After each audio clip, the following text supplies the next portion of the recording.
O poder de Deus. Eu cresci sempre acreditando em um Deus todo-poderoso e onipotente. Porém, se não pudermos entender por que Deus permitiu o Holocausto e o nascimento de Hitler, ou que pessoas inocentes morressem sofrendo de dores agonizantes por meio de um câncer, ou alguns nascessem perfeitos e outros com deficiências físicas, então seria a nossa interpretação a respeito da função de Deus limitada, pois não foi Deus que permitiu tais coisas? Não. Não pode ser Deus. Ele não faz isso. Ele não escolhe arbitrariamente entre uma pessoa e outra. Um rabino uma vez nos contou: minha formação como rabino no seminário foi muito influenciada por esta linha de raciocínio. Quando descobri que meu filho inocente estava condenado a uma vida de sofrimento, ou eu tinha de parar de acreditar em Deus e deixar de ser um rabino, ou tinha que passar a entender o papel de Deus, a função dele no mundo, de uma forma diferente. E foi aí que vi que Deus estava do meu lado, que Deus não queria que coisas ruins acontecessem comigo. O que aconteceu com o meu filho foi uma fatalidade, foi simplesmente uma aberração genética. Mas, uma vez que isso aconteceu e nós soubemos do diagnóstico do nosso filho, minha esposa e eu não sabíamos se íamos ser capazes de lidar com tal desafio. E, no entanto, nós conseguimos.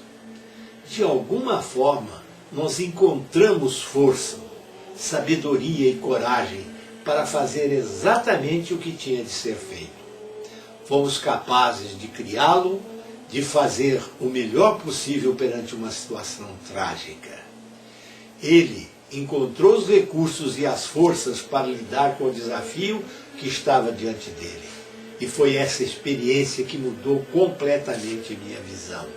Eu não estava mais com raiva de Deus e poderia novamente voltar a contar com Ele e pedir a sua ajuda em momentos difíceis.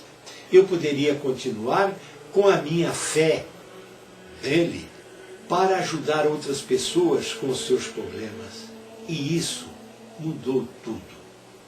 Algumas pessoas encontram muita dificuldade em aceitar ou lidar com a ideia de que existe aleatoriedade no universo. Elas procuram razões e justificações para tudo o que acontece. E, no entanto, coisas boas e ruins podem acontecer sem qualquer motivo aparente.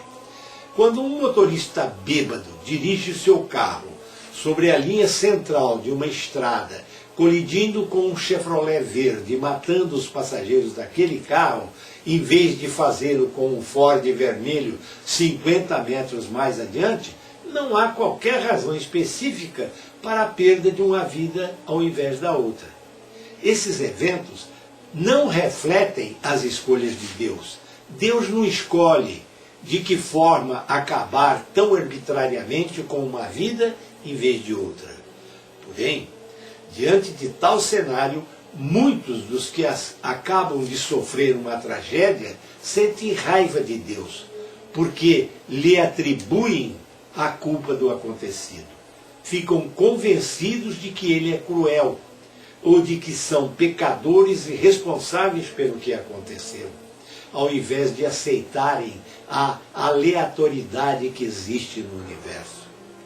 O que eu proponho é que encaremos a posição de Deus em nosso mundo de uma maneira completamente diferente. O psicanalista Jung tem uma teoria de que as crianças sempre procuram acreditar que seus pais são todo-poderosos e que os pais podem consertar qualquer coisa que estiver errada ou com algum defeito e que eles podem protegê-los de qualquer coisa. E elas ficam completamente desiludidas quando descobrem que eles não possuem a capacidade de protegê-las em todas as circunstâncias. As assim como as crianças, as pessoas direcionam essa crença de um protetor todo-poderoso para os seus líderes religiosos e políticos, como o rei, o presidente, o papa. Deste modo, quem quer que seja essa figura se torna um novo onipotente, um sábio, que irá fazer tudo o que é certo. Quando nós descobrimos que essa figura também é apenas um ser humano, projetamos esta crença em Deus. Dessa forma, nenhum ser humano pode ser todo-poderoso, mas Deus pode. Então Deus diz, espere um minuto. Nunca foi minha ideia ser o Todo-Poderoso. Essa é a sua maneira de evitar as suas responsabilidades, depositando-as sobre mim. E Deus diz, o meu poder não é controlar o que aconteceu. O meu poder está direcionado para que você tenha as forças necessárias para responder ao que aconteceu. Meu poder é intervir após o fato, após o acontecimento, e ajudá-lo a lidar com o que aconteceu. Na minha opinião, é aí que está a força, o poder que Deus tem, não para controlar os fatos, mas para que possamos lidar da melhor forma com o que aconteceu. Esse é o real poder de Deus. Pense nisso.